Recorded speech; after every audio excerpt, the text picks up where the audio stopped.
అది ద్వాపరయుగం ముగిసే కాలం. చరిత్రలో అప్పటి వరకు కనీ విని ఎరుగని ఒక మహాయుద్ధం జరుగుతున్న సమయం. రెండు మహాసేనలు ఒకదానితో మరొకటి ఢీకొంటున్నాయి. కొన్ని లక్షల బాణాలు ఆకాశంలో చేరి సూర్యకిరణాలనే కనుమరుగు చేశాయి. యుద్ధభూమి అంతా చచ్చిన శవాలు, కూలిన రథాలు, అగ్ని విస్ఫోటనాలతో నిండిపోయింది. గాయపడిన సైనికుల ఆర్తనాదాలతో ఆ ప్రదేశమంతా మారుమ్రోగిపోతోంది. రక్తపు మడుగులో పడివున్న మృతదేహాలను పీక్కు తినడానికి ఆకాశంలో రాబందులు ఎదురుచూస్తున్నాయి. కనుచూపు మేరలో ఎక్కడ చూసినా విధ్వంసమే. అంతటి విధ్వంసంలో కూడా ఒక్క నిమిషం ఆ ప్రదేశమంతా నిశ్శబ్దం అలుముకుంది. ఆ యుద్ధం మధ్యలో సుమారు 150 సంవత్సరాలు పైబడిన ఒక పండు మొసలి అతని చేతిలోని ధనస్సుని విడిచిపెట్టి తన మృత్యువు కోసమై నిరీక్షిస్తున్నాడు. అతడికి 20 అడుగుల దూరంలో నిలబడి ఉన్న ఒక స్త్రీ తన ధనస్సును ఎక్కుపెట్టి తన ముందు ఎటువంటి ఆయుధం లేకుండా ఉన్న ఆ మొసలి భైరవుని గుండెలకు గురిపెట్టి వదిలింది. అయితే ఆ బాణం వెనుక నుండి మరో 100 బాణాలు ముందుకు వచ్చి అంగుళం కూడా ఖాళీ వదలకుండా ఆ వీరుని శరీరంలోని ప్రతి భాగంలో దిగబడ్డాయి. సాయంకాలం అస్తమించే సూర్యునిలా తన కర్తవ్యం పూర్తయిందంటూ ఆ వీరుడు నేలకూలాడు. కాని అతని శరీరం నేలను తాకకుండా ఆ బాణాలే అతడికి పట్టుపరుపులా మారాయి. అతడి శరీరమంతా రక్తంతో తడిసి ముద్దయింది. అంతటి బాధను అనుభవిస్తున్నా కూడా అతడి పెదవిపై చిరునవ్వు పోలేదు. కళ్ళ నుండి ఒక నీటి బొట్టు రాలింది. కాని అది దౌర్బల్యం వల్ల వచ్చిన కన్నీరు కాదు. ఆ నీటి బొట్టు ధర్మానికి ప్రతీక. అంపశయ్యపై నిద్రిస్తున్న ఆ యోధునికి ఒక్క క్షణం తన జీవితమంతా కళ్ల ముందు కనబడింది. మహాభారతం ఆరంభం నుంచి అంతం వరకు మనకు కనబడే ఏకైక వీరుడు ఎవరైనా ఉన్నారా అంటే అది శంతన మహారాజు పుత్రుడు, పరశురాముని శిష్యుడు, కురు వృద్ధుడు, మహామహితాత్ముడు భీష్ముడు మాత్రమే. భీష్ముడి జీవితం ఒక మనిషి ఎలా బ్రతకాలి అన్నది మనకు తెలియజేస్తుంది. తన తండ్రి కోసం రాజ్యాన్ని, రాజ్యం కోసం యవ్వనాన్ని, మనవళ్ల కోసం తన జీవితాన్నే త్యాగం చేసిన మహనీయుడు. తనకు విద్య నేర్పిన గురువునే ఎదిరించి పోరాడిన వీరుడు. యుద్ధం చెయ్యనని ప్రతిజ్ఞ చేసిన శ్రీకృష్ణుడి చేత ఆయుధం పట్టించిన పరాక్రమవంతుడు. 18 రోజులు జరిగిన కురుక్షేత్ర యుద్ధంలో కౌరవ సేనకి 10 రోజుల పాటు నాయకత్వం వహించి శత్రుసేనలను ముప్పు తిప్పలు పెట్టిన చండ శాసనుడు. ఆ గాంగేయుని పూర్తి జీవిత చరిత్ర గూర్చి ఇప్పుడు మనం తెలుసుకుందాం. హస్తినాపుర మహాసామ్రాజ్యాన్ని శంతనుడు పరిపాలిస్తున్నాడు. అతడి పాలనలో రాజ్యం అష్టైశ్వర్యాలతో తొలతూగుతోంది. ప్రజలందరూ సుఖ సంతోషాలతో జీవిస్తున్నారు. అయితే ఒకసారి శంతనుడు వేటకని అడవికి వెళ్ళగా అతనికి గంగానదీ తీరాన ఒక అత్యంత సౌందర్యవతి అయిన స్త్రీ కనిపించింది. ఆమెను చూసి పరవశించిపోయిన శంతనుడు ఆమె దగ్గరకు వెళ్లి తనను వివాహం చేసుకోమని కోరాడు. దానికి ఆ స్త్రీ, యువరాజా, నేను మిమ్మల్ని వివాహం చేసుకుంటాను. కాని వివాహం జరిగాక నేను ఏం చేసినా నాకు అడ్డు చెప్పకూడదు, ఎదురు ప్రశ్నించకూడదు. ఒకవేళ అలా చేస్తే నేను ఆ క్షణమే మిమ్మల్ని విడిచి వెళ్ళిపోతాను. ఈ ఒప్పందానికి ఒప్పుకుంటేనే నేను మిమ్మల్ని వివాహం చేసుకుంటాను అని అంది. ఆమె అడిగిన దానికి శంతనుడు అంగీకరించి ఆమెను వివాహం చేసుకున్నాడు. పెళ్లైన కొంతకాలానికి ఆమె గర్భాన ఒక మగబిడ్డ జన్మించాడు. అది చూసి శంతనుడు ఎంతగానో సంతోషించాడు. కాని ఆశ్చర్యకరంగా ఆమె ఆ బిడ్డను తీసుకుని గంగానది దగ్గరకు వెళ్లి శంతనుడు చూస్తుండగానే ఆ బిడ్డను ఆ నదిలో పడవేసింది. అది చూసి శంతనుడు నిర్ఘాంతపోయాడు, ఎంతగానో బాధపడ్డాడు. కాని ఆమెకు ఇచ్చిన మాటకు కట్టుబడి ఆమెను ఏమీ అడగకుండా మౌనంగా ఉండిపోయాడు. ఆ తరువాత ఒకరి తరువాత ఒకరుగా ఆమె గర్భాన 6 బిడ్డలు జన్మించారు. ఆ స్త్రీ ఆ 6 బిడ్డలని కూడా తీసుకుని వెళ్లి గంగలో పడవేసింది. అయినా శంతనుడు బాధను మనసులోనే దాచుకుని మౌనంగా ఉండిపోయాడు. ఆమె మళ్లీ గర్భం దాల్చింది. శంతనుడికి భయం మొదలయ్యింది. ఈ బిడ్డను కూడా ఆ రాక్షసి ఎక్కడ చంపేస్తుందో అని భయంతో వణికిపోయాడు. కాని అతడికి తెలియదు, ఈసారి జన్మించే బిడ్డ చచ్చేవాడు కాదు, చరిత్రలో నిలిచిపోయేవాడని. రోజులు నిమిషాల్లా గడిచిపోతున్నాయి. ఓ రోజు రాత్రి సమయాన ఆమెకు ప్రసవం జరిగి ఒక మగబిడ్డ జన్మించాడు. ఎప్పటిలాగే ఆ బిడ్డను కూడా తీసుకుని వెళ్లి గంగానదిలో పడేస్తుంటే అది చూసి శంతనుడు సహించలేకపోయాడు. ఇక ఏమాత్రం ఆలస్యం చేయక ఆమెను అడ్డుకున్నాడు. ఎందుకిలా చేస్తున్నావు? నీకేమైనా పిచ్చి పట్టిందా? అసలు ఏ తల్లైనా తన కన్న బిడ్డల్ని ఇలా చంపుకుంటుందా అంటూ నిలదీశాడు. అప్పుడు ఆమె తన నిజ రూపాన్ని ధరించింది. ఆమె మరెవరో కాదు, సాక్షాత్తు గంగాదేవి. అది చూసి శంతనుడు ఆశ్చర్యపోయాడు. పూర్వం వశిష్ఠుడు అనే మహాముని మేరుపర్వతపు గుహలో తపస్సు చేస్తున్నాడు. అతడి దగ్గర నందిని అనే కామధేనువు ఉంది. ఆ కామధేనువు మన మనసులోని కోరికలన్నింటినీ నెరవేర్చగలదు. మనం ఏం కావాలని కోరినా క్షణాల్లో తెచ్చిపెడుతుంది. అయితే ఓసారి అష్టవసువులు వశిష్ఠుని ఆశ్రమానికి వచ్చారు. అక్కడ ఆ కామధేనువుని చూసి ఆశ్చర్యపోయారు. ఆ అష్టవసువులలో 8వ వాడైన ప్రభాసుడి భార్య ఆ కామధేనువుని ఎలాగైనా తన సొంతం చేసుకోవాలనుకుంది. దానిని తెచ్చి ఇమ్మని తన భర్తను కోరింది. అయితే మిగిలిన వసువులు కూడా ఆమెకు వంత పలికారు. దానితో ప్రభాసుడు దొంగతనంగా ఆ కామధేనువుని తన వెంట తీసుకువస్తుంటే తపస్సులో ఉన్న వశిష్ఠుడు తన దివ్య దృష్టితో ఈ విషయం తెలుసుకుని వెంటనే అక్కడ ప్రత్యక్షమై కోపంగా వసువుల వైపు చూస్తూ, ఓరీ పాపాత్ములారా, దేవతలయ్యుండి అతి నీచమైన దొంగతనానికి పాల్పడతారా? మీరు మీ దైవత్వాన్ని కోల్పోయి భూమి మీద మానవులుగా జన్మిస్తారు. ఇదే మీకు నేను వేసే శిక్ష అంటూ శపించాడు. అప్పుడు తమ తప్పు తెలుసుకున్న అష్టవసువులు ఆ ముని కాళ్లమీద పడి తమను క్షమించమని ఆయనను వేడుకున్నారు. అప్పుడు వశిష్ఠముని వారిపై దయచూపి, దొంగతనానికి సహకరించిన మీలోని 7 వసువులకి భూమిపై జన్మించగానే శాప విమోచనం కలుగుతుంది. కాని ఈ దొంగతనానికి పాల్పడిన ప్రభాసుడు మాత్రం మీ ఆయుష్యును కూడా పోసుకొని భూమిపై తన పూర్తి జీవితాన్ని గడుపుతాడు అని చెప్పాడు. ఆ తరువాత వశిష్ఠుని వద్ద సెలవు తీసుకుని అక్కడి నుంచి తిరిగి వెళుతున్న అష్టవసువులకు దారి మధ్యలో గంగాదేవి ఎదురుపడింది.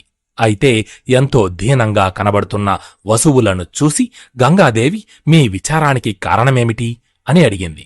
దానికి ఆ వసువులు, అమ్మా, భూలోకాన మానవులుగా జన్మించమని వశిష్ఠ మహామునివారు మమ్మల్ని శపించారు. అలాగే మేము భూలోకాన జన్మించగానే మాకు శాప విమోచనం కలుగుతుందని కూడా వారు చెప్పారు. కాని పుట్టగానే తన పిల్లలు మరణించాలని ఏ తల్లి కోరుకుంటుంది? ఆ ప్రకారంగా మాకు శాప విమోచనం ఎలా కలుగుతుంది? అదే విషయమై మేము బాధపడుతుంటే ఇంతలో మీరు కనిపించారు. అమ్మా, బ్రహ్మశాపం వలన రాజర్షి అయిన మహాభీషుడు శంతనుడిగా భూమిపై జన్మించాడు. మీరు అతడిని వివాహం చేసుకుంటే మేము మీకు పుత్రులుగా జన్మిస్తాం. మేము పుట్టగానే మీరు మమ్మల్ని గంగలో ముంచి మాకు శాప విమోచనం కలిగించండి అంటూ వేడుకున్నారు. అప్పుడు గంగాదేవి, మీరు చెప్పింది నేను చేస్తాను. కాని నాకు ఒక పుత్రుడు కావాలని కోరికగా ఉంది. మీరు చెప్పినట్టుగానే పుట్టగానే మిమ్మల్ని గంగలో పడవేసి హతమారుస్తే నా కోరిక ఎలా నెరవేరుతుంది అని అంది. దానికి ఆ వసువులు, తల్లి, మాలో 8వ వాడైన ప్రభాసుడు మా అందరి ఆయుష్షు కూడా కలగలుపుకొని అజేయుడై నీ పుత్రుడిగా భూలోకాన దీర్ఘకాలం జీవిస్తాడు. కాబట్టి మీరు ఏమాత్రం చింతించక మేము కోరిన దానికి అంగీకరించండి అంటూ ప్రార్థించారు. వసువులు కోరిన దానికి గంగాదేవి అంగీకరించి శంతనుడిని వివాహమాడి వసువులకు ఇచ్చిన మాటను నిలబెట్టుకుంది. జరిగిన విషయమంతా గంగాదేవి శంతనుడికి వివరించి, మహారాజా, మనకు జన్మించిన పిల్లలు సాధారణ మానవులు కాదు. వీరు దేవతలైన అష్టవసువులు. వశిష్ఠుని శాపం కారణంగా ఇలా మానవులుగా జన్మించారు. వారికి ఇచ్చిన మాట ప్రకారం 7 వసువుల్ని గంగలో వేసి వారికి శాప విమోచనం కలిగించాను. కాని ఈ 8వ బిడ్డను గంగలో వెయ్యబోతుంటే మీరు అడ్డుకున్నారు. పెండ్లికి ముందే నాకు ఇచ్చిన మాట మీరు అతిక్రమించారు. కాబట్టి నేను మిమ్మల్ని వదిలి వెళ్ళిపోతున్నాను. ఈ బిడ్డను కూడా నాతోనే తీసుకుని వెళ్తున్నాను. వీడిని అత్యంత పరాక్రమవంతుడిగా, గొప్పవాడిగా తీర్చిదిద్ది తిరిగి మీకు అప్పగిస్తాను అని చెప్పి గంగాదేవి అదృశ్యమయ్యింది. శంతనుడు కూడా తిరిగి హస్తినాపురికి వచ్చి రాజ్యాన్ని పరిపాలిస్తున్నాడు. ఇలా 17 సంవత్సరాలు గడిచాయి. జరిగిన సంఘటనలనే గుర్తుకు తెచ్చుకుంటూ శంతనుడు గంగానదీ తీరాన నిలబడి ఉన్నాడు. నదీ ప్రవాహాన్నే చూస్తున్న శంతనుడి కంటికి ఒక్కసారిగా గంగా ప్రవాహం ఆగిపోయినట్టు కనిపించింది. అది చూసిన అతను ఆశ్చర్యంతో ఆ నదిని అనుసరిస్తూ పరిగెడుతున్నాడు. అలా నది వెంట వెళుతున్న శంతనుడికి ఒకచోట ఆకాశం నుండి గుంపులుగా బాణాలు వచ్చి నదిలోకి వెళ్లి నదికి అడ్డుకట్టగా మారి గంగా ప్రవాహాన్ని అడ్డగించడం గమనించాడు.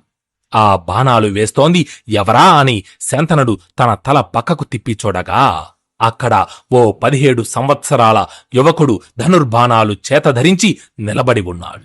శంతనుడు వెంటనే ఆ యువకుడి వద్దకు వెళ్లి అతడి వైపు చూస్తూ, నీ అద్భుత ధనుర్విద్యను చూసి నా మనసు పరవశించిపోతోంది పుత్రా. ఎవరివి నీవు? నీ తల్లిదండ్రులు ఎవరు అని అడిగాడు. అప్పుడు ఆ యువకుని వెనుక నుంచి గంగాదేవి ముందుకు వచ్చి, ఇతడు తన తండ్రిని ఒక క్షత్రియుడు చంపాడన్న కోపంతో 21 సార్లు భూమండలమంతా తిరిగి కనిపించిన క్షత్రియులందరినీ తన గొడ్డలి పదునికి బలి ఇచ్చిన పరశురాముడి శిష్యుడు, సాక్షాత్తు దేవదానవ గురువులైన బృహస్పతి శుక్రాచార్యుల వద్ద శాస్త్రాలను అధ్యయనం చేసినవాడు, వేదాంగాలలో పండితుడు, మీ పుత్రుడు దేవవ్రతుడు అని చెప్పింది. చాలా కాలం తరువాత తన పుత్రుడిని చూడడంతో శంతనుడి ఆనందానికి అవధులు లేవు. ఇన్నాళ్లుగా నేను ఈ హస్తినాపుర సింహాసనం నీకోసమే ఎదురుచూస్తున్నాం పుత్రా అంటూ దేవవ్రతుణ్ణి గట్టిగా కౌగిలించుకున్నాడు. పక్కనే ఉన్న గంగాదేవి శంతనుడి వైపు చూస్తూ, ఇక నాకు సెలవు ఇవ్వండి ప్రభు అంటూ అక్కడి నుంచి మాయమయ్యింది. తరువాత శంతనుడు దేవవ్రతుణ్ణి హస్తినాపురికి తీసుకువెళ్లి అత్యంత వైభవంగా హస్తినాపుర రాజ్యానికి దేవవ్రతునికి యువరాజుగా పట్టాభిషేకం చేశాడు. శంతనుడు దేవవ్రతునికి హస్తినాపుర యువరాజుగా పట్టాభిషేకం చేసిన తరువాత ఓసారి శంతనుడు రాజ్యంలో విహరిస్తూ యమునా నది వద్దకు వచ్చాడు. అయితే ఆ ప్రదేశమంతా అద్భుత సుగంధ పరిమళాలతో నిండి ఉంది. ఆ పరిమళాలు ఎక్కడి నుంచి వస్తున్నాయా అని శంతనుడు చుట్టూ చూడగా తన కంటికి యమునా నదిలో పడవ నడుపుతూ ఒడ్డుకు వస్తున్న ఒక యువతి కనిపించింది. ఆవిడే సత్యవతీదేవి.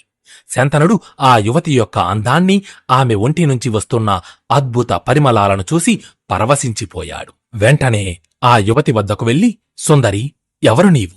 ఇలా ఇక్కడ పడవ ఎందుకు నడుపుతున్నావు అని అడిగాడు. దానికి ఆ యువతి, నేను దాసరాజు పుత్రికనైన సత్యవతిని, మా తండ్రిగారి ఆజ్ఞ మేరకు పడవ నడుపుచున్నాను అని చెప్పింది.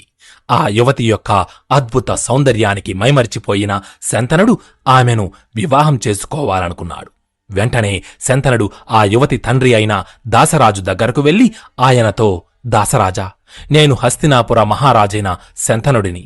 యమునా నదిలో పడవ నడుపుచున్న మీ కుమార్తెను చూసి తొలిచూపులోనే ప్రేమించాను. మీరు అంగీకరిస్తే మీ కుమార్తెను వివాహమాడి హస్తినాపురికి మహారాణిగా చేస్తాను అని చెప్పాడు. అది విన్న దాసరాజు శంతనుడి వైపు చూస్తూ, మహారాజా, మీ అంతటి వారే వచ్చి మా కుమార్తెను వివాహం చేసుకుంటానంటే అంతకంటే అదృష్టం మాకు మరేముంటుంది? కాని నాది ఓ విన్నపం. మీకు మా పుత్రికకు వివాహం జరిగిన తరువాత మా కుమార్తె గర్భాన జన్మించిన పుత్రులే హస్తినాపుర సింహాసనానికి వారసులుగా రాజ్యాధికారం చేపడతారని నాకు వాగ్దానం చేయండి అని కోరాడు.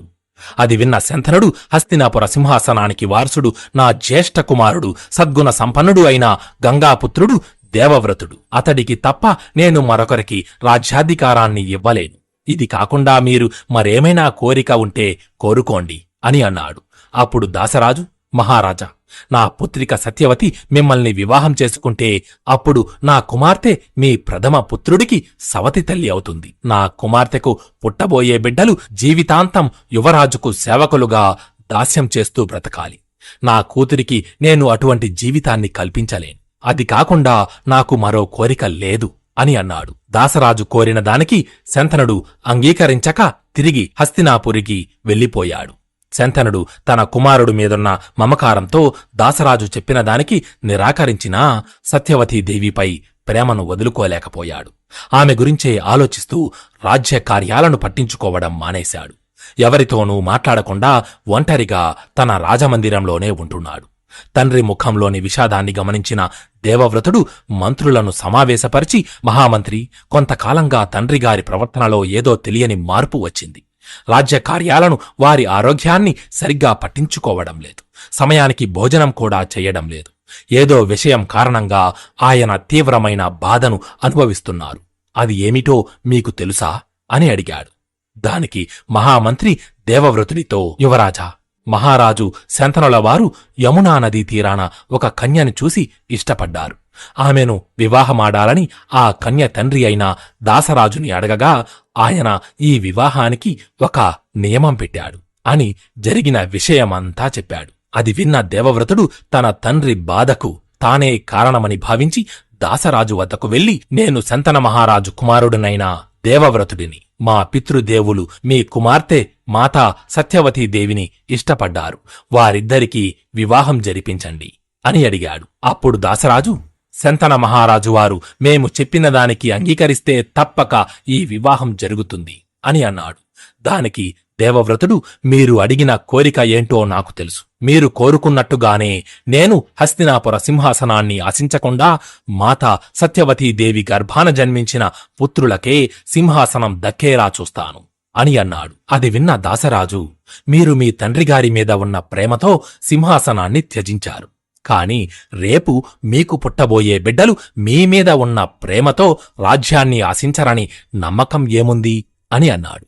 వెంటనే దేవవ్రతుడు దాసరాజుని సత్యవతీదేవిని తన రథంపై ఎక్కించుకుని హస్తినాపురికి తీసుకువెళ్లి అక్కడ రాజ్యసభలో శంతనుడి ముందు నిలబడి, సభలో ప్రముఖులు సామంతరాజుల మధ్యలో రాజ్య ప్రజలందరూ చూస్తుండగా, మా పితృదేవులు మహారాజు శంతనుల వారికి దాసరాజు పుత్రిక అయిన మాతా సత్యవతీదేవికి వివాహం జరిపించాలని నిశ్చయించుకున్నాను. మాతా సత్యవతీదేవి గర్భాన జన్మించిన పుత్రులకే ఈ హస్తినాపుర రాజ్య సింహాసనంపై అధికారం ఉంటుంది. నేను ఇప్పటి నుండి ఈ సింహాసనానికి వారసుడిగా కాకుండా సేవకుడినై పరిరక్షిస్తాను. నేను నా వంశాభివృద్ధిని ఆశించకుండా ఆ జన్మాంతం బ్రహ్మచర్య వ్రతాన్ని పాటిస్తాను అని పంచభూతాల సాక్షిగా ప్రతిజ్ఞ చేస్తున్నాను అంటూ భీషణ ప్రతిజ్ఞ చేశాడు. ఆ భీషణ ప్రతిజ్ఞకు దేవతలు ఆకాశం నుండి పూలవాన కురిపించారు. అప్పటి నుండి సమస్త విశ్వం గంగాపుత్రుడిని దేవవ్రతుడు అని కాక భీష్ముడు అనే పేరుతో కీర్తించింది. అప్పుడు శంతనుడు భీష్ముని వైపు చూస్తూ, పుత్రా, నీ పితృభక్తికి నా మనసు ఆనందంతో పులకరించిపోతోంది. నీకు ఇచ్ఛామృత్యువు వరాన్ని ప్రసాదిస్తున్నాను. ఇప్పటి నుండి నీ అంతటా నీవు కోరుకోకుండా చావు కూడా నీ దరికి చేరదు అని ఆశీర్వదించాడు. ఆ తరువాత శంతనుడికి సత్యవతీదేవికి ఎంతో వైభవోపేతంగా వివాహం జరిగింది. అలా వివాహం జరిగిన కొంతకాలానికి సత్యవతీదేవి గర్భాన 2 మగబిడ్డలు జన్మించారు. వారికి ఆ దంపతులు చిత్రాంగదుడు, విచిత్ర వీర్యుడు అని నామకరణం చేశారు. అయితే వీరు చిన్న వయసులో ఉండగానే అనారోగ్యం కారణంగా శంతనుడు మరణించాడు. దానితో రాజ్యభారాన్ని, కుటుంబ బాధ్యతలను భీష్ముడు తనపై వేసుకున్నాడు. తన తమ్ముళ్ళిద్దరికీ తానే తండ్రిగా మారి వారిని ఎంతో అల్లారుముద్దుగా పెంచసాగాడు. తల్లి సత్యవతీదేవిని ఎంతో గౌరవ మర్యాదలతో చూసుకునేవాడు. ఆమె అనుమతి లేకుండా ఏ కార్యాన్ని తలపెట్టేవాడు కాదు. మరోవైపు రాజకార్యక్రమాలన్నిటినీ సమర్థవంతంగా చక్కదిద్దేవాడు. భీష్ముడి అపార శౌర్య పరాక్రమాలకు భయపడి శత్రురాజులు హస్తినాపురం వైపు కన్నెత్తి కూడా చూసేవారు కాదు. భీష్ముడి ఖ్యాతి ప్రపంచ నలుదిక్కులకు వ్యాపించింది. కాలం గడిచే కొద్దీ చిత్రాంగదుడు, విచిత్ర వీర్యుడు యుక్త వయస్సుకు వచ్చారు. భీష్ముడు తను చేసిన ప్రతిజ్ఞ ప్రకారం తను సింహాసనాన్ని ఆశించకుండా సత్యవతీదేవి కుమారులలో పెద్దవాడైన చిత్రాంగదుడికి యువరాజుగా పట్టాభిషేకం చేశాడు. అయితే చిత్రాంగదుడు అహంకారి. తన పేరే కలిగిన చిత్రాంగదుడు అనే మరొక గంధర్వుడితో ద్వంద్వ యుద్ధం చేసి అతడి చేతిలో మరణించాడు. చిత్రాంగదుడి మరణ వార్త విని ఎంతగానో దుఃఖించిన భీష్ముడు చిత్రాంగదుడి తమ్ముడైన విచిత్ర వీర్యుడిని హస్తినాపురానికి యువరాజుని చేశాడు. కాని విచిత్ర వీర్యుడు హస్తినాపురాన్ని పరిపాలించగల సమర్థుడు కాదు, ఇంద్రియ లోభితుడు.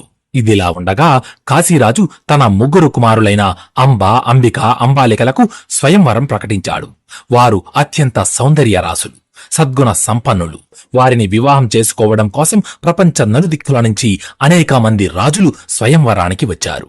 అయితే ఈ విషయం తెలుసుకున్న భీష్ముడు ఆ కన్యలను తీసుకువచ్చి తన తమ్ముడైన విచిత్ర వీర్యుడికి ఇచ్చి వివాహం జరిపిస్తే అతడిలో మార్పు వస్తుందని భావించి భీష్ముడు కూడా ఆ స్వయంవరానికి వెళ్ళాడు.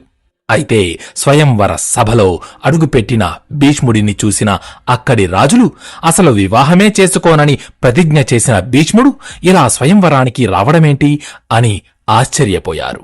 అప్పుడు భీష్ముడు ఆ సభ మధ్యలోకి వెళ్లి కాశీరాజు ముగ్గురు కుమార్తెలను తన రథంపై ఎక్కించుకుని అక్కడ ఉన్న రాజులందరి వైపు చూస్తూ, ఓ కాశీరాజా, మహారాజులారా, క్షత్రియ వివాహం ప్రకారం నేను ఈ ముగ్గురు రాకుమార్తెలను నా తమ్ముడైన విచిత్ర వీర్యుడికిచ్చి వివాహం చెయ్యడం కోసం తీసుకువెళుతున్నాను.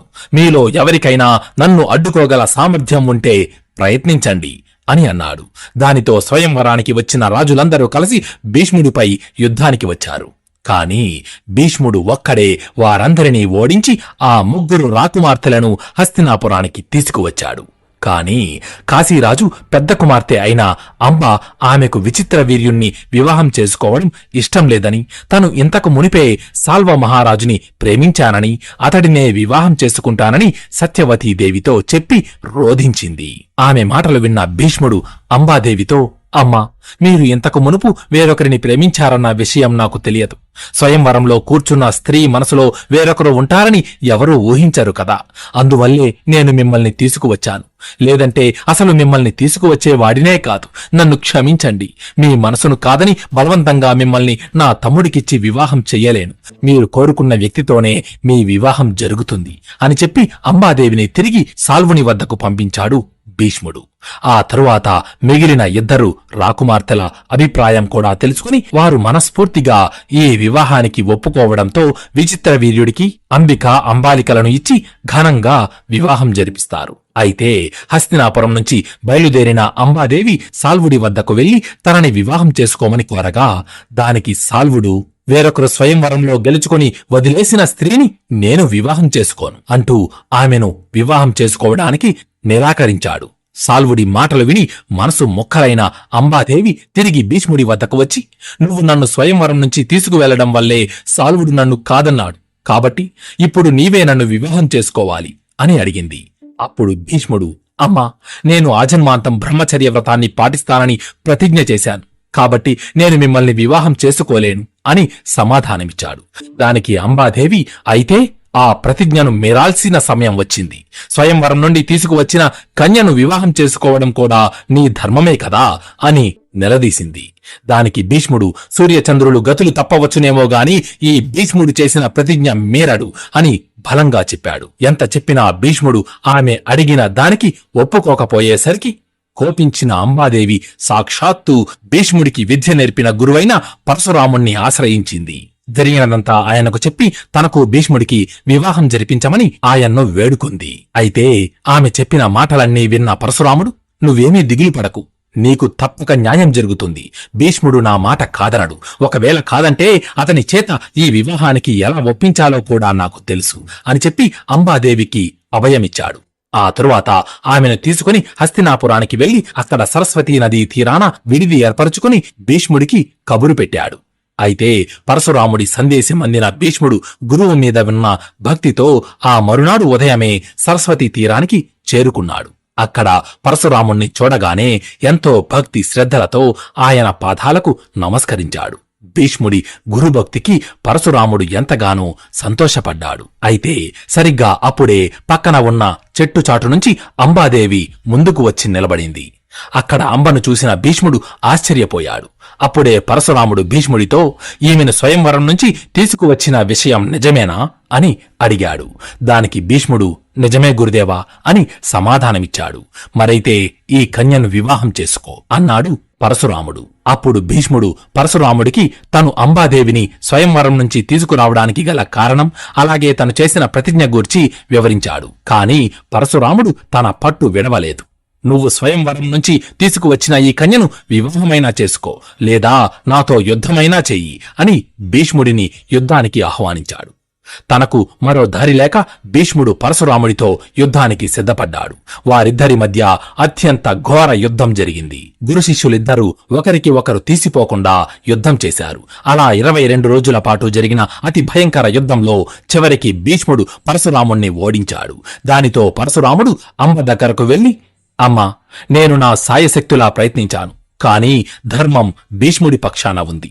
అందుకే అతడు నన్ను గెలవగలిగాడు. ఇక నీ సమస్యను నువ్వే పరిష్కరించుకోవాలి అని చెప్పి పరశురాముడు అక్కడి నుంచి వెళ్లిపోయాడు. అప్పుడు అంబాదేవి భీష్ముడి దగ్గరకు వచ్చి కోపంగా అతని వైపు చూస్తూ, నీ శక్తి సామర్థ్యాలను చూసుకుని మిడిసిపడకు. నువ్వు ఏ సింహాసనం కోసమైతే నా జీవితాన్ని నాశనం చేశావో ఆ సింహాసనమే ముళ్ళ కిరీటంలా మారి జీవితాంతం నీకు మనశ్శాంతి లేకుండా చేస్తుంది. నీ తండ్రి ఇచ్చిన వరమే నీకు శాపంగా మారి నీ మృత్యువు కోసం నువ్వు ఎదురు చూస్తున్న సమయంలో నీ మృత్యువునై తిరిగి వస్తాను అని శపథం చేసి అంబాదేవి అక్కడి నుంచి వెళ్లిపోయింది. ఆ తరువాత భీష్ముడు తిరిగి రాజభవనానికి వెళ్లిపోయాడు. అలా 2 సంవత్సరాలు గడిచాయి. విచిత్ర వీర్యుడు ఇంద్రియ లోభం వలన తన భార్యలతో మితిమీరిన కామభోగాలు అనుభవిస్తూ క్షయవ్యాధితో మరణించాడు. ఒక్కసారిగా హస్తినాపురంలో అంధకారం అలుముకుంది. రాజు లేక రాజ్యం శోకించింది. భీష్ముడు ఎవరి సంతోషం కోసం రాజ్యాధికారాన్ని వదులుకున్నాడో వారిలో ఏ ఒక్కరూ ఈ రోజు ప్రాణాలతో జీవించిలేరు. ఇదే సరైన సమయం అనుకుని శత్రురాజులు హస్తినాపురంపై దండెత్తడానికి సిద్ధపడుతున్నారు. రాజ్యం ఇటువంటి క్లిష్ట పరిస్థితుల్లో ఉండగా ఒకసారి సత్యవతీదేవి భీష్ముడిని కలిసి, కుమారా, నేను అడిగిన దానికి కాదనకుండా అంగీకరిస్తావా అని అడిగింది. అప్పుడు భీష్ముడు సత్యవతీదేవి వైపు చూస్తూ, అమ్మా, మీరు నన్ను అర్థించకూడదు, ఆజ్ఞాపించాలి అని అన్నాడు. అప్పుడు సత్యవతీదేవి, ప్రస్తుతం మన భరత వంశానికి వారసులు లేరు. రాజులేక రాజ్యం తల్లడిల్లుతోంది. మా తండ్రి గారు స్వార్థంతో నీకు దక్కవలసిన సింహాసనంపై నా పుత్రులను కూర్చోబెట్టారు. అందువల్లే ఈ రోజు రాజ్యానికి ఈ దుస్థితి సంభవించింది. నీ ఒక్కడివే ఈ హస్తినాపుర మహాసామ్రాజ్యాన్ని పరిపాలించగల సమర్థుడవి. ఆలస్యం చెయ్యకుండా ఈ సింహాసనాన్ని అధిష్ఠించు, వివాహం చేసుకుని వంశాభివృద్ధి గావించు, ఈ రాజ్యానికి వారసులను ప్రసాదించు అని కోరింది.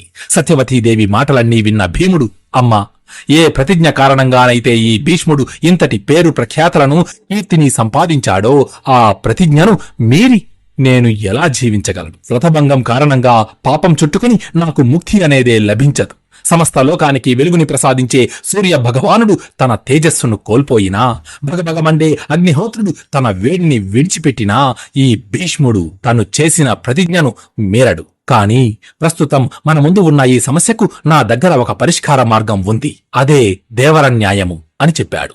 ఆ తరువాత ధర్మబద్ధమైన దేవరన్యాయ పద్ధతి ద్వారా మహాముని వ్యాసుని దయ వలన విచిత్ర వీర్యుని భార్యలైన అంబిక, అంబాలికలకు ధృతరాష్ట్రుడు, పాండురాజు అను కుమారులు జన్మించారు. అలాగే అంబిక దాసి గర్భాన విదురుడు జన్మించాడు. వారి ముగ్గురిని భీష్ముడే పెంచి పెద్ద చేశాడు. వారికి యుద్ధ విద్యలలో, అస్త్రశస్త్ర ప్రయోగ ఉపసంహారాలలో శిక్షణ ఇచ్చి వారిని మహాశక్తివంతులుగా తీర్చిదిద్దాడు. వారు యుక్త వయసుకు రాగానే వారిలో పెద్దవాడైన ధృతరాష్ట్రుడికి హస్తినాపుర మహారాజుగా పట్టాభిషిక్తుణ్ణి చేశాడు. కాని ధృతరాష్ట్రుడు గుడ్డివాడు అవడం చేత అతని తమ్ముడైన పాండురాజు రాజకార్యాలన్నిటినీ చూసుకునేవాడు.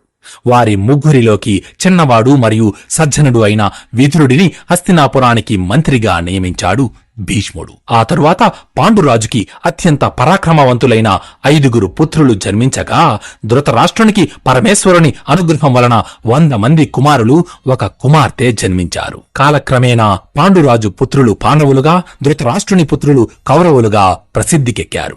పాండవులు ధర్మానికి ప్రతీకలైతే కౌరవులు అధర్మానికి ప్రతిరూపాలుగా నిలిచారు. 2 కత్తులు ఒకే వరలో ఇమడనట్టుగానే మంచి చెడులు కూడా ఒకదానితో మరొకటి కలిసి ఉండలేవు.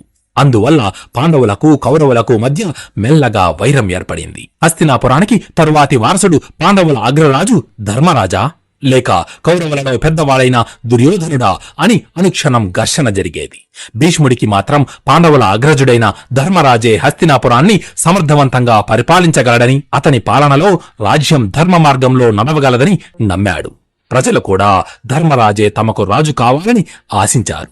కాని కొన్ని అనుకోని పరిస్థితుల వలన హస్తినాపురంలో సగభాగమైన ఖాండవ ప్రస్థానికి ధర్మరాజుని రాజుని చేసి మిగిలిన భాగమైన హస్తినాపురానికి దుర్యోధనుడిని యువరాజుగా చేశారు. అయినా దుర్యోధనుడికి మనసు శాంతించలేదు. ఎన్నో దుర్మార్గాలు, కపట పన్నాగాలతో పాండవులను ఎన్నో విధాలుగా కష్టాల పాలు చేశాడు.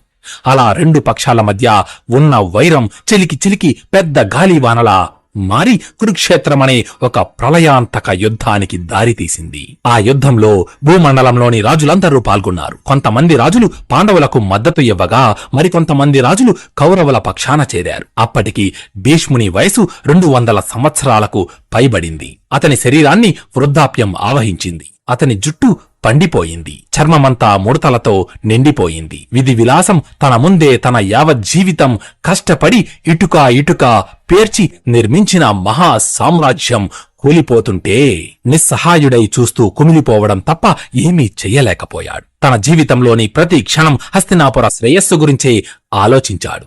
ఆ రాజ్య భవిష్యత్తు కోసమే ఎన్నో త్యాగాలు చేశాడు. ఆ సింహాసనంపై ధర్మాన్ని స్థాపించడం కోసం అనుక్షణం ఘర్షణను ఎదుర్కొన్నాడు.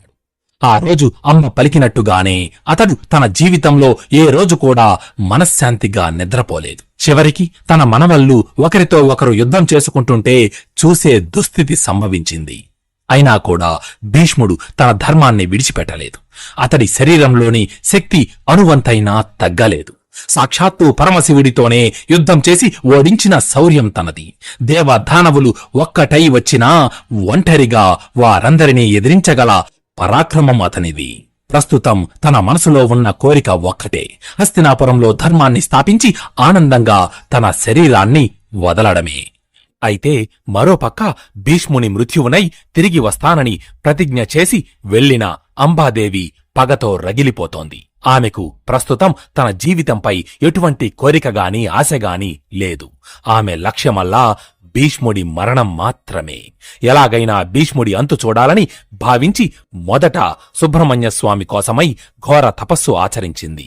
ఆమె తపస్సుకి మెచ్చి ప్రత్యక్షమైన సుబ్రహ్మణ్యుడు ఆమెకు ఏం వరం కావాలో కోరుకోమని అడిగాడు. అప్పుడు అంబాదేవి, స్వామి, నన్ను స్వయంవరం నుంచి బలవంతంగా తీసుకువచ్చి నన్ను నా ప్రేమకు దూరం చేసి నా జీవితాన్ని సర్వనాశనం చేసిన ఆ భీష్ముడి చావు నా కల్లారా చూడాలి అని కోరింది. దానికి సుబ్రహ్మణ్య స్వామి, అంబా, భీష్ముడు ఇచ్ఛామృత్యువు వరం కలిగినవాడు, మహాశక్తి సంపన్నుడు, అన్నిటికీ మించి ధర్మపరుడు. అతన్ని చంపగల వీరుడు ఈ భూమి మీద లేడు. కాని నేను నీకు ఒక పుష్పమాల ఇస్తాను. ఆ మాలను ఎవరు తన మెడలో ధరించి భీష్ముడితో యుద్ధం చేస్తారో అతడి చేతిలో భీష్ముడు మరణిస్తాడు అని చెప్పాడు. అప్పుడు అంబాదేవి, అలాగే ప్రభు అంటూ తన 2 చేతులను ముందుకు చాచింది. అప్పుడు ఆమె చేతిలో ఒక పుష్పమాల ప్రత్యక్షమయ్యింది. సుబ్రహ్మణ్య స్వామి అదృశ్యమయ్యాడు. ఆ తరువాత అంబాదేవి ఆ పుష్పమాల పట్టుకొని ప్రతి రాజ్యానికి వెళ్లి తన చేతిలోని మాల ధరించి భీష్ముడితో యుద్ధం చెయ్యమని ఆ దేశ రాజులను అడిగింది. కాని భీష్ముడికి భయపడి ఎవరూ దానికి ఒప్పుకోలేదు. దానితో పాంచాల భూపతి ద్రుపదుడికి భీష్మునిపై కోపం ఉందని తెలుసుకుని అతని దగ్గరకు వెళ్లి, మహారాజా, మీరు భీష్ముడిపై అంతులేని పగతో రగిలిపోతున్నారని నాకు తెలుసు. కాబట్టి నేను చెప్పింది వినండి. నా చేతిలోని ఈ పుష్పమాల భీష్ముడి పాలిట యమపాశం వంటిది. దీనిని ధరించి ఆ గంగేయుని అంతు చూడండి అని చెప్పింది. కాని ద్రుపదుడు దానికి నిరాకరించాడు. విసుగు చెందిన అంబాదేవి తన చేతిలోని ఆ పుష్పమాలను విసిరిగొట్టి అక్కడి నుంచి వెళ్లిపోయింది. తను విసిరిన ఆ పుష్పమాల ద్రుపదుడి రాజద్వారం మీద పడింది. ఆ తరువాత అంబాదేవి శివుడి కోసం తపస్సు చేసింది. అప్పుడు శివుడు ప్రత్యక్షమై, నీకు ఏం వరం కావాలో కోరుకో అని అన్నాడు. అప్పుడు అంబాదేవి, నేను భీష్ముణ్ణి చంపే వరం ప్రసాదించండి అని కోరుకుంది. దానికి శివుడు తదాస్తు అని అన్నాడు. కాని అంబాదేవి అంతటితో ఊరుకోలేదు. అది ఎలా జరుగుతుంది ప్రభూ అని అడిగింది. దానికి శివుడు, అంబా, నీ కోరిక ఈ జన్మలో నెరవేరదు. నువ్వు మరుజన్మలో ద్రుపద భూపతికి పుత్రికగా జన్మిస్తావు. ఆ తరువాత పురుషుడిగా రూపాంతరం చెందుతావు. నీ కారణంగానే భీష్ముడు మరణిస్తాడు అని చెప్పి శివుడు అదృశ్యమయ్యాడు. అయితే అప్పుడు అంబాదేవి తన మనసులో భీష్ముడి మరణాన్ని చూడని ఈ జన్మ వ్యర్థం అని అనుకుని పక్కనే ఒక చితి రగిలించి, నేను భీష్ముడిని చంపుతాను అనుకుంటూ ఆ చితి మంటల్లోకి దూకి సజీవదహనమయ్యింది. అయితే సరిగ్గా అప్పుడే ద్రుపదుడు భీష్మునిపై పగ తీర్చుకోవడానికి అతనిని సంహరించే పుత్రుని కోసం పరమశివునికై హోమం చేస్తున్నాడు. ఒక్కసారిగా ఆ హోమగుండం నుంచి శివుడు ప్రత్యక్షమయ్యాడు. అప్పుడు ద్రుపదుడు భీష్ముని చంపగల కుమారుడిని ప్రసాదించండి అని ఈశ్వరుడిని వేడుకున్నాడు. దానికి శివుడు, మహారాజా, మీకు ఒక కుమార్తె జన్మిస్తుంది. కాని పెరిగే కొద్దీ ఆమె కొడుకుగా మారి యుద్ధభూమిలో భీష్ముడిని సంహరిస్తాడు అని వరమిచ్చి శివుడు అంతర్ధానమయ్యాడు. ఆ తరువాత కొంతకాలానికి ద్రుపదుని భార్య గర్భం దాల్చింది. ఆమె గర్భాన ఒక ఆడబిడ్డ జన్మించింది. ఆ బిడ్డ మరెవరో కాదు, భీష్ముని చావునే తన జీవితాశయంగా చేసుకుని పరమేశ్వరుని వరప్రభావం వల్ల మళ్లీ జన్మనెత్తిన అంబాదేవి. ద్రుపదుడు ఆ బిడ్డకు శిఖండి అని పేరు పెట్టాడు. చిన్నప్పటి నుంచి శిఖండిని ఆడబిడ్డలా కాకుండా మగవాడిలా పెంచి పెద్ద చేశారు. ద్రోణాచార్యుడి వద్ద శిష్యరికం చేసి యుద్ధ విద్యలలో అపార ప్రావీణ్యాన్ని సంపాదించిన శిఖండి తిరిగి పాంచాల నగరం చేరుకుని ద్రుపదుని రాజద్వారం మీద పడి ఉన్న పుష్పమాలను తీసి తన మెడలో వేసుకుని పాండవులకి కౌరవులకి మధ్య జరుగుతున్న కురుక్షేత్ర యుద్ధంలో పాండవుల పక్షాన యుద్ధం చెయ్యడానికి బయలుదేరింది. అయితే హస్తినాపురంలో దుర్యోధనుడు ఒక మహాకూటమిని ఏర్పాటు చేసి తన దేశ మంత్రులను, సామంతరాజులను, యోధానుయోధులను సమావేశపరచి ద్రోణాచార్యుడు, కర్ణుడు, అశ్వత్థామ, కృపాచార్యుడు, శల్యుడు వంటి 11 మంది మహావీరులను తన పక్షాన ఉన్న 11 అక్షౌహిణుల సైన్యానికి అధిపతులుగా నియమించాడు. ఆ తరువాత అదే సభలో ఉన్న భీష్ముడి వైపు చూస్తూ దుర్యోధనుడు, పితామహ, తమరు అస్త్ర శస్త్ర ప్రయోగ ఉపసంహారాలలో ప్రావీణ్యులు, దివ్యాస్త్ర సంపన్నులు, సాక్షాత్తు పరమశివుడితోనే యుద్ధం చేసిన మహావీరులు. అసామాన్యమైన ఈ 11 అక్షౌహిణుల సైన్యాన్ని ఒక్క తాటిపై నడిపించగల సమర్థులు మీరొక్కరే. కాబట్టి ఈ కౌరవ సైన్యానికి సేనాధిపత్యం వహించి ఈ కురుక్షేత్ర మహాసంగ్రామంలో మాకు విజయం చేకూర్చండి అని ప్రార్థించాడు. అప్పుడు భీష్ముడు, సుయోధన, నాకు మీరు పాండవ కుమారులు ఇరువురు సమానులే. కాని నేను మీ ఆశ్రయంలో ఉంటున్నాను కాబట్టి మీ పక్షాన యుద్ధం చేస్తాను. నాకు ఎదురుగా ఎంతమంది వచ్చినా చంపగలను. కాని పాండవులను చంపడానికి నాకు మనసు రాదు. పాండవులు కూడా నా మీద శస్త్రం ఎక్కుపెట్టరు. నీవనుకున్నట్టే కానివ్వు, అప్పటికి ఏం జరగాలో అదే జరుగుతుంది అని అన్నాడు. అప్పుడు దుర్యోధనుడు, పితామహ, మన సైన్యంలోనూ ఎదుటి సైన్యంలోనూ ఉన్న వీరుల శక్తి సామర్థ్యాల గూర్చి తెలియజేయండి అని అడిగాడు. అప్పుడు భీష్ముడు ఇరుపక్షాలలో వీరుల శక్తి సామర్థ్యాల గూర్చి వివరించి ఆఖరున కర్ణుడివైపు చూస్తూ, సహజ సిద్ధంగా వచ్చిన కవచ కుండలాలను దానం ఇవ్వడం వల్ల ఇతడి శక్తి సన్నగిల్లింది. పరశురాముడి శాపం వలన ఇతడు నేర్చుకున్న విద్య నాశనమయ్యింది. అందువల్ల కర్ణుడు అర్ధరథుడు. యుద్ధంలో కర్ణుడు అర్జునుణ్ణి గెలవలేడు అని అన్నాడు.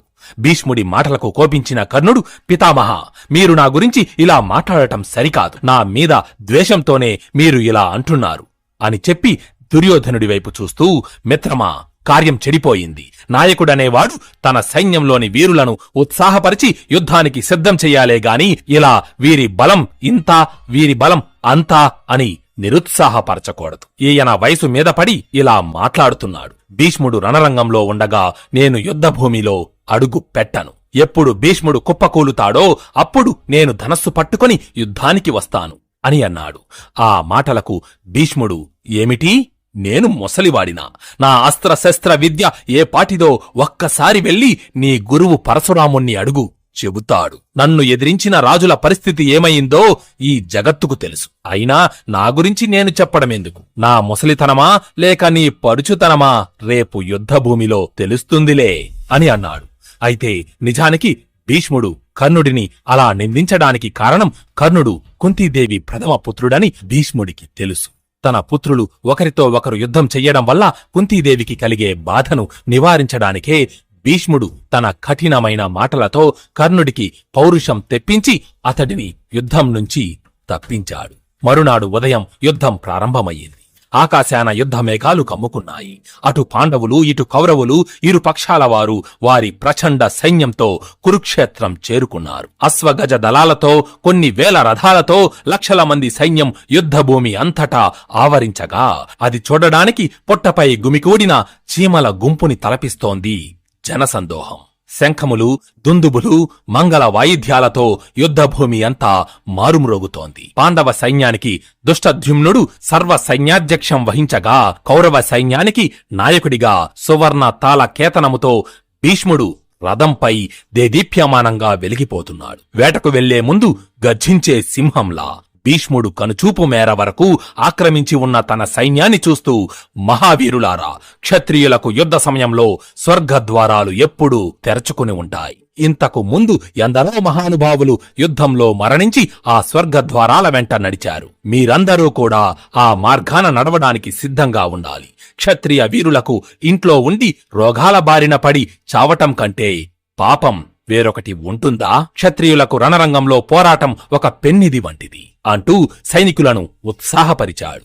భీష్ముడి మాటలు విన్న సైనికులు వారి గొంతుని రెట్టింపు చేసి, మేము మీ వెంట ఉంటాం, విజయమో వీరస్వర్గమో తేల్చుకుంటాం అంటూ జయధ్వానాలు చేశారు. ఇటు ధర్మరాజు కూడా తన మాటలతో సైనికులకు ప్రేరణ కలిగించి సైన్యాన్ని కురుక్షేత్ర యుద్ధానికి సిద్ధం చేశాడు. యుద్ధ ప్రారంభానికి సూచనగా రంగభూమి అంతా వినిపించేలా రెండు సైన్యాలలోనూ ఢంకాలు మోగాయి.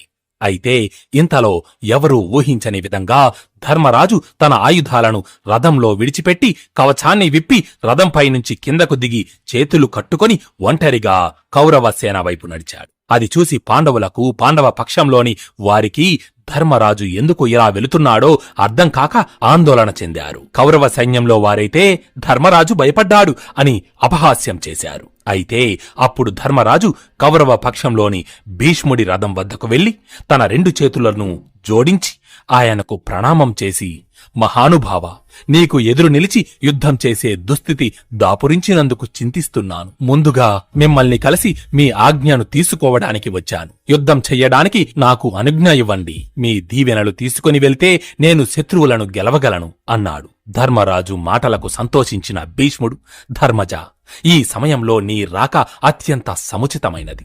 నీవు కనుక ఇలా రాకపోయినట్టయితే కోపం వచ్చి ఉండేది. నీవు వచ్చావు, నీకు అంతా మేలు జరుగుతుంది. ఏదైనా వరం కోరుకో, నీ పక్షాన యుద్ధం చెయ్యడం తప్ప అని అన్నాడు. దానికి ధర్మరాజు, పితామహ, మీతో యుద్ధం చేసి గెలిచే ఉపాయం చెప్పండి అని అడిగాడు. దానికి భీష్ముడు చిన్నగా అంటూ నవ్వి, యుద్ధంలో నన్ను ఎదిరించి గెలవడం ఆ దేవతలకు కూడా సాధ్యం కాదు పుత్రా అని సమాధానమిచ్చాడు. అందుకే కదా తాత మిమ్మల్ని ప్రార్థించేది అన్నాడు ధర్మరాజు. అప్పుడు భీష్ముడు, నా చేతిలో ఆయుధం కింద పడితే గాని నన్ను వధించడం ఎవరికీ సాధ్యం కాదు. ఇప్పటికి ఇది మాత్రమే చెప్పగలను. ఇంకా వివరంగా చెప్పడానికి ఇది తగిన సమయం కాదు పుత్ర. మనం మళ్లీ కలిసినప్పుడు నీ మనోరథాన్ని నెరవేరుస్తాను అని అన్నాడు.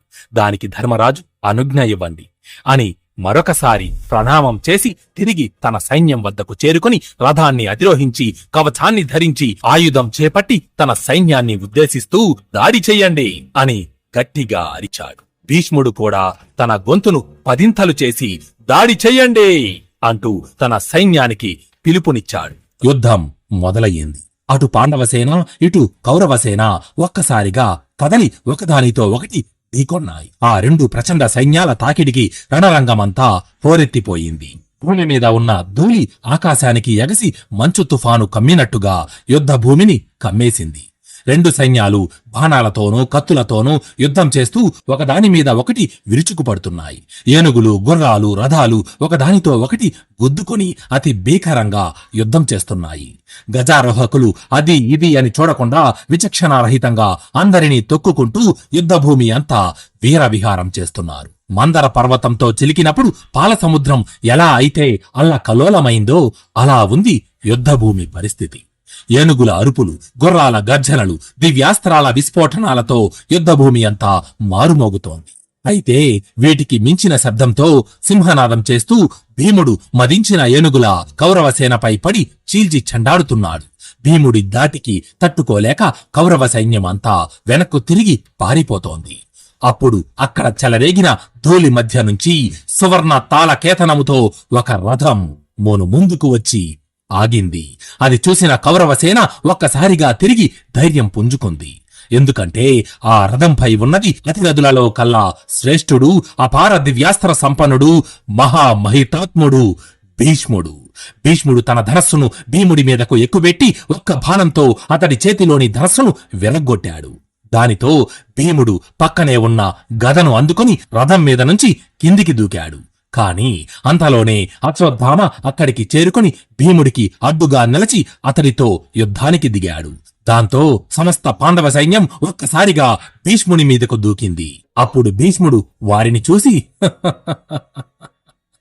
అంటూ చిరునవ్వుతో మండు టెండలో అడవిని కాల్చే కార్చిచ్చులా వారిపై విరుచుకుపడ్డాడు. కేకయ, చేది, పాంచాల సైన్యాలు యావత్తూ భీష్ముడి పరాక్రమానికి తట్టుకోలేక పక్కకు తప్పుకున్నాయి.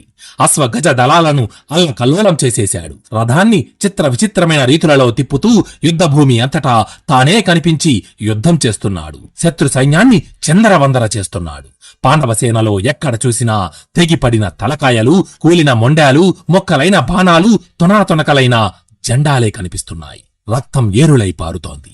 పాండవసేనలో భీష్ముడిని ఎదుర్కొనే వీరుడే లేకపోయాడు. అయితే ఇంతలో ఎక్కడి నుండో ఒక బాణం అత్యంత వేగంగా వచ్చి భీష్ముడి చేతిలోని ధనస్సును విరగ్గొట్టింది. అది చూసి వెంటనే భీష్ముడు ఆ బాణం వచ్చిన దిక్కువైపు చూశాడు. అక్కడ తెల్లటి గుర్రాలు ఉన్న బంగారు రంగు రథాన్ని ముందుకు ఉరికిస్తూ అభిమన్యుడు అక్కడికి వచ్చాడు. అది చూసిన దుర్యోధనుడు చెయ్యి పైకెత్తి తన పక్షంలోని వీరులైన దుర్ముఖుడు, శల్యుడు, కృతవర్మ, కృపాచార్యులను అభిమన్యుడి మీదకు వెళ్లమని సూచించాడు. దుర్యోధనుడి ఆదేశంతో వారందరూ ఒక్కసారిగా అభిమన్యుడిపై బాణాల వర్షం కురిపించారు. కాని అభిమన్యుడు ఆ బాణాలను మధ్యలోనే తుంచి కళ్ళు మూసి తెరిచేలోగా 5 బాణాలతో శల్యుడి గుండెలపై కొట్టాడు. మరొక బాణంతో కృతవర్మ ధనస్సును విరగ్గొట్టాడు. ఒక వెడల్పాటి బాణం వేసి దుర్ముఖుడి సారథి తల తెగ్గొట్టాడు.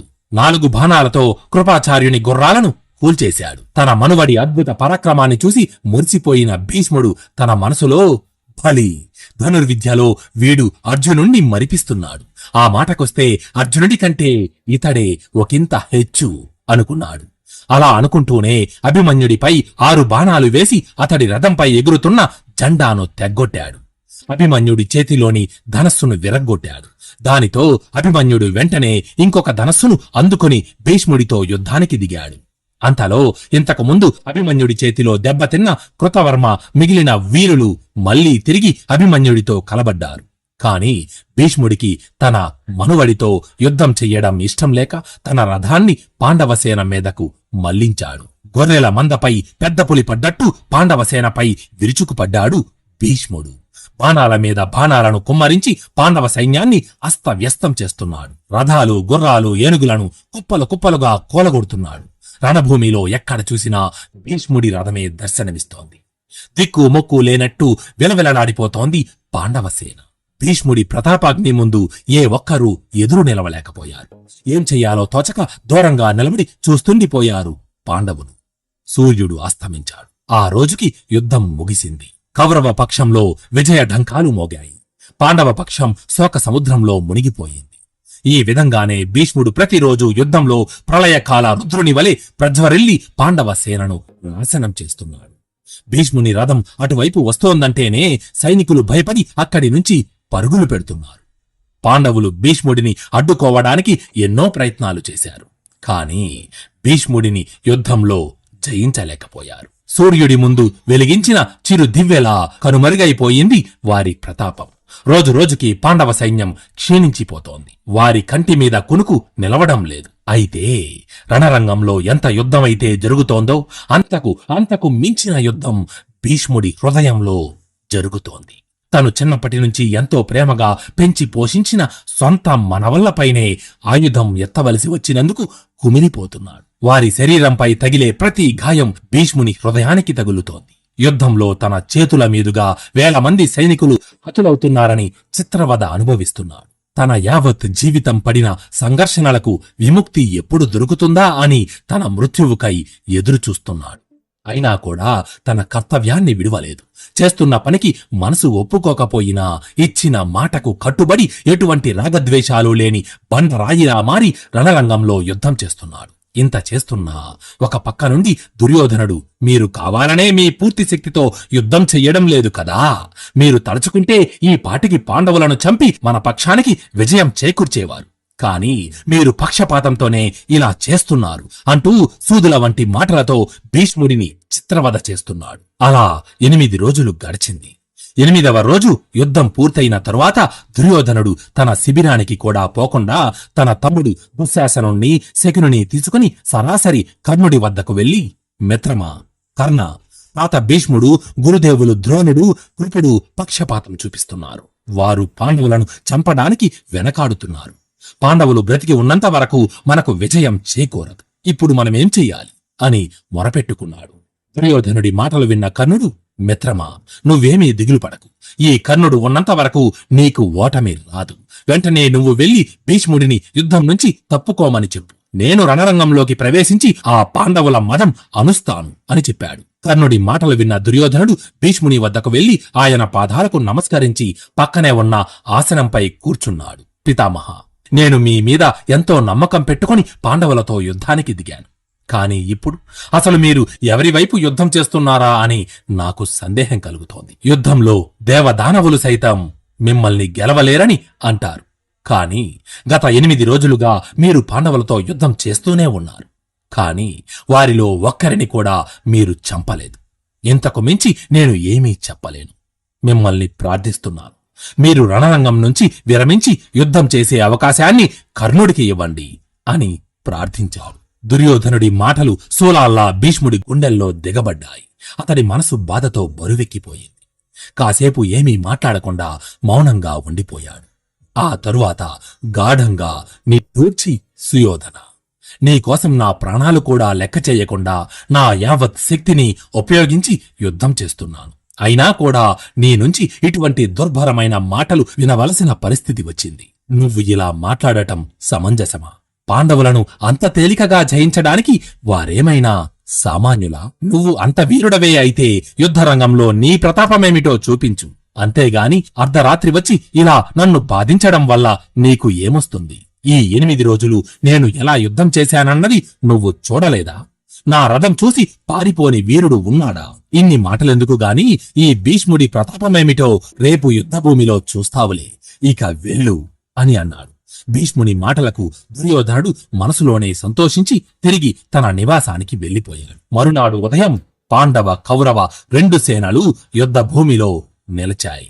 సమస్త కౌరవ సైన్యానికి రక్షణగా స్వయానా భీష్ముడే తన రథంపై వారి ముందు నిలిచాడు. పోరు మొదలయ్యింది.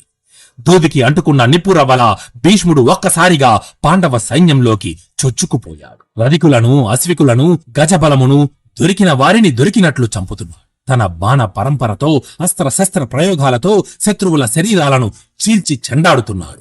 తన రథాన్ని చిత్ర విచిత్రమైన రీతులలో నడుపుతూ యుద్ధభూమిలో వీర విహారం చేస్తున్నాడు. ఎటు చూసినా ఏనుగులు, గుర్రాల కలేబరాలతో యుద్ధభూమి అంతా నిండిపోయింది. సైనికుల శవాలు కుప్పలు తెప్పలుగా నేలరాలుతున్నాయి.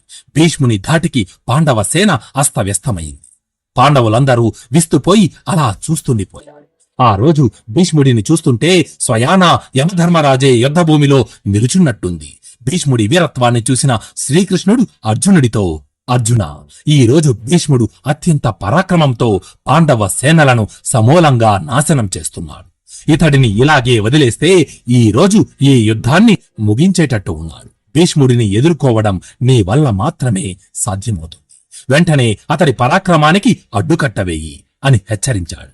కృష్ణుడి ఆదేశానుసారం అర్జునుడు వెనక్కి పారిపోతున్న తన సైన్యాన్ని గొంతెత్తి పిలిచాడు. మహావీరులారా, పారిపోకండి, ధైర్యంగా పోరాడండి. మీకు తోడుగా ఈ అర్జునుడు ఉన్నాడు. మనందరం కలిసి భీష్ముడిని ఎదుర్కొందాం అని వారికి ధైర్యం చెప్పి తన రథాన్ని భీష్ముడి వద్దకు తీసుకువెళ్లి నిలిపాడు.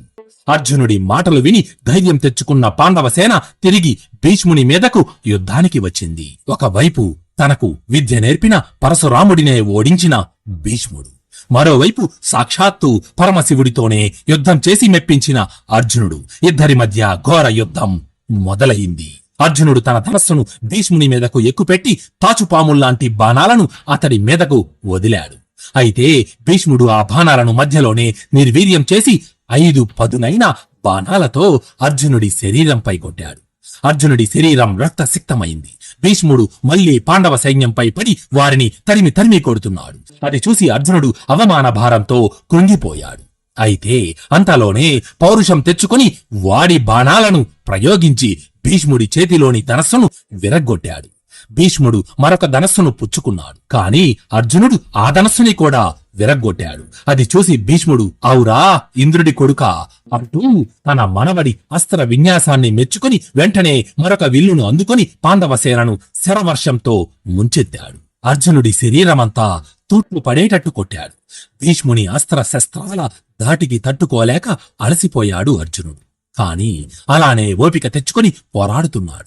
అర్జునుడు నీరసించే కొద్దీ భీష్ముడు విజృంభిస్తున్నాడు. చుట్టూ ఉన్న సైనికులంతా వారి భీకరి పోరును చూసి భయపడి దూరంగా జరిగిపోతున్నారు. అయితే ఇంతలో భీష్ముడు అతి శక్తివంతమైన శక్తి ఆయుధాన్ని ప్రయోగించి అర్జునుడి గుండెలపై కొట్టాడు. ఆ అస్త్ర ప్రభావానికి తట్టుకోలేక అర్జునుడు మూర్ఛపోయి రథంపైనే కుప్పకూలిపోయాడు. అప్పటి వరకు జరుగుతున్నదంతా చూస్తూ ఓపిక పట్టి ఉన్న శ్రీకృష్ణుడు అది చూసి ఒక్కసారిగా ఉగ్రుడైపోయాడు. వెంటనే తన చేతిలోని రథ పగ్గాలను పక్కన పెట్టి రథంపై నుండి కిందికి దూకాడు. భూమండలమంతా ఒక్కసారిగా అదిరిపోయింది. దిక్కులన్నీ కంపించిపోయాయి. శ్రీకృష్ణుని రౌద్ర రూపాన్ని చూసి ఆకాశాన ఉన్న దేవతలు వణికిపోయారు. పక్కనే ఉన్న రథ చక్రాన్ని చేత్తో పట్టుకొని మెరుపులతో కూడిన కారు మబ్బులు కదిలి వస్తున్నాయా అన్నట్టు శ్రీకృష్ణుడు భీష్ముని మీదకు వస్తున్నాడు. అది చూసిన భీష్ముడు మహదానందంతో తన చేతులు జోడించి, రావయ్యా కృష్ణ, రా, నన్ను సంహరించు, నాకు మోక్షాన్ని ప్రసాదించు అని మోకరిల్లాడు. అంతలో తెలివి తెచ్చుకున్న అర్జునుడు పరుగు పరుగున వచ్చి కృష్ణుడిని తన 2 చేతులతో పట్టుకొని ఆపబోయాడు. అయినా ఆగకుండా కృష్ణుడు విదిల్చుకొని ముందుకు పోతున్నాడు. వెంటనే అర్జునుడు మరో 10 అడుగుల్లో మళ్లీ శ్రీకృష్ణుణ్ణి పట్టుకొని నేలపై కాళ్లను బలంగా ఆనించి కృష్ణుణ్ణి వెనక్కి లాగుతూ, కృష్ణ, నీవు యుద్ధం చెయ్యనని నాకు మాట ఇచ్చావు కదా, ఇప్పుడు నీవే ఆ ప్రతిజ్ఞను మీరితే లోకం ఏమనుకుంటుంది? అందరూ పాండవులని అసమర్థులుగా భావిస్తారు. నాకు అపవాదులు తీసుకురావద్దు. నా అలసట తీరింది. నేను భీష్ముణ్ణి ఎదుర్కొంటాను అని ప్రార్థించాడు. అర్జునుని మాటలు విని శ్రీకృష్ణుడు శాంతించాడు. ఇద్దరూ తిరిగి రథమెక్కారు. అర్జునుడు ప్రళయ కాల రుద్రుని వలె గర్జించి తన గాంధీవాన్ని ఎక్కుపెట్టి అస్త్రాలను సంధిస్తూ కౌరవ సేనను రూపుమాపుతున్నాడు. వచ్చిన మహావకాశం చేజారిపోగా భీష్ముడు మళ్లీ తిరిగి తన రథాన్ని అధిరోహించి ఒక పక్క నుంచి అర్జునుణ్ణి ఎదుర్కొంటూ మరోవైపు నుండి పాండవ సేనను ధ్వంసం చేస్తున్నాడు. అత్యంత భారీ మనిషి నేల మీద ఉన్న చలి చీమలను కాలితో తొక్కి చంపుతున్నట్టుగా గాంగేయుడు పాంచాల సైన్యాన్ని నిర్మూలిస్తున్నాడు. పాండవులు, కృష్ణుడు నిశ్చేష్టులై దానిని చూస్తున్నారు. అయితే 9వ రోజు యుద్ధంలో భీష్ముడి అజేయ పరాక్రమాన్ని కనులారా చూసిన ధర్మరాజుకి మనసులో లేదు. ఎంత అనుకున్నా ఆ రోజు రాత్రి దిగులుతో అతడికి అసలు నిద్రే పట్టలేదు. దాంతో ధర్మరాజు సరాసరి శ్రీకృష్ణుడి వద్దకు వెళ్లి అతడి వైపు చూస్తూ, కృష్ణ, చూశావు కదా, ఈ రోజు యుద్ధభూమిలో పితామహుని పరాక్రమం. అర్జునుడు కూడా ఆయనను అడ్డగించలేకపోయాడు. ఎండిన అడవిని కార్చిచ్చు కాల్చినట్టుగా భీష్ముడు మన సైన్యాన్ని దహించి వేశాడు. ఇలాగే కొనసాగితే మన పక్షానికి ఓటమి తప్పదు అని చెప్పి కలవరపడ్డాడు. ధర్మరాజు మాటలు విన్న శ్రీకృష్ణుడు, బావా, నువ్వన్నట్లు నిజంగా మీరు ఓడిపోయే పరిస్థితే వస్తే నేనే స్వయంగా భీష్ముడిని చంపి మీకు రాజ్యం కట్టబెడతాను. కాని అంత అవసరం లేదు. ఓసారి యుద్ధం ప్రారంభమవడానికి ముందు భీష్ముడు నీతో పలికిన మాటలను గుర్తు తెచ్చుకో.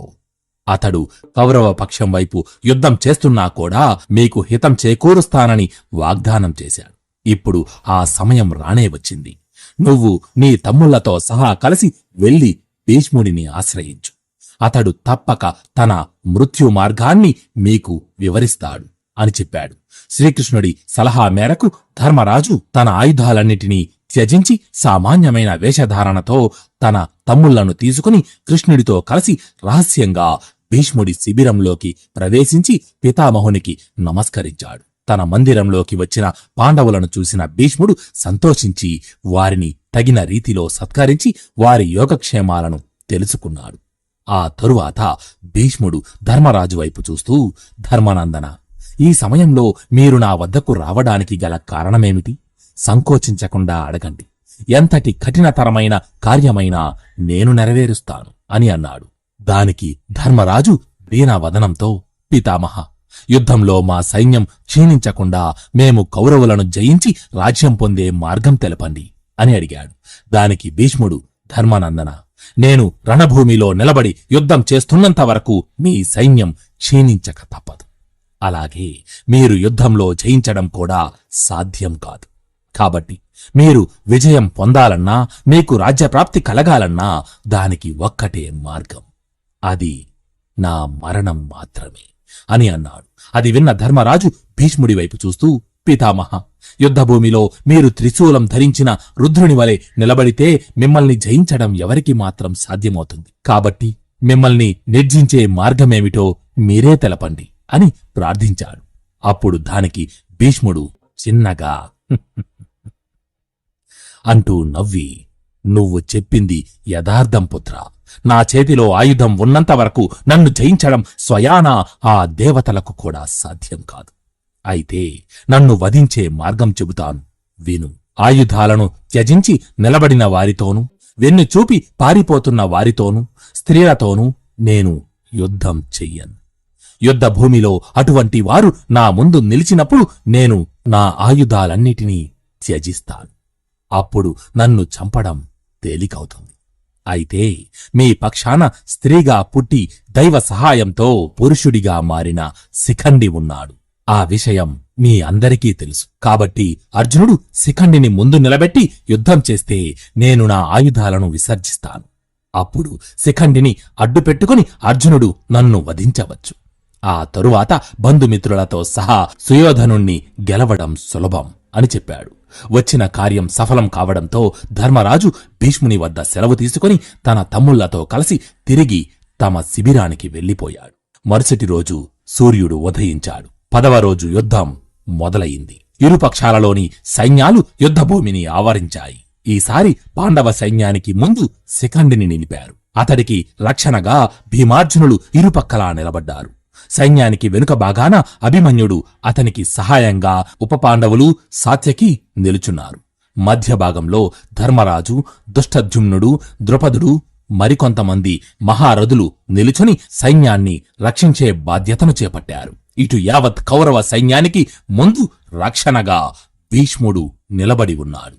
భీష్ముడికి సహాయంగా ధృతరాష్ట్ర పుత్రులు అతని చుట్టూ నిలబడ్డారు. ద్రోణుడు, అశ్వత్థామ సైన్యానికి కుడి ఎడమ భాగాలుగా నిలుచున్నారు. కృపాచార్యుడు, కృతవర్మ, భగదత్తుడితో కూడి దుర్యోధనుడు సైన్యానికి మధ్య భాగంలో నిలిచాడు. యుద్ధ ప్రారంభానికి సూచనగా 2 సైన్యాలలోని మహారథులు వారి శంఖాలను పూరించారు.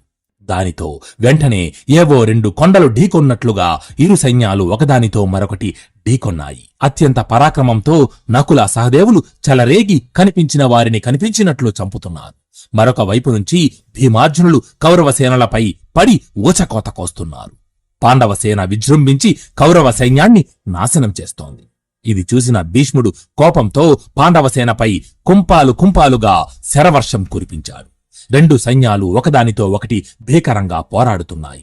రథానికి కట్టి ఉన్న గుర్రాలు, గజ సైన్యంలోని ఏనుగులు కుప్పలు తెప్పలుగా నేలకూలుతున్నాయి. వేల కొద్దీ సైనికులు శవాలుగా మారుతున్నారు.